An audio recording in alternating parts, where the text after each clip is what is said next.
ગાંધીનગર મહાનગરપાલિકામાં માળી સહિત 3 આરોપીઓને પોલીસે હત્યાના ગુનામાં ઝડપી લીધા છે। આપ જોઈ રહ્યા છો પારંગત ન્યૂઝ। એક નજર આપના મુખ્ય સમાચાર પર।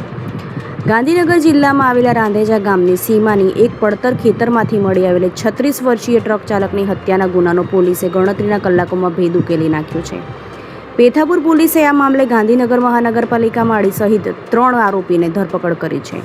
મૃતક મગનજી ઠાકોર ટ્રક ચલાવીને પરિવારનું ગુજરાન ચલાવતા હતા, ત્યારે રાંધેજા ગામના રેલવે ફાટક પાસે આવેલા એક ખેતરમાંથી મૃતકનો મૃતદેહ મળી આવતા પોલીસને હત્યાનો ગુનો નોંધી તપાસ શરૂ કરી હતી, જેમાં પોલીસે ગણતરીના દિવસોમાં આ હત્યાનો ભેદ ઉકેલી 3 આરોપીને સિકંજામાં લઈ લીધા છે।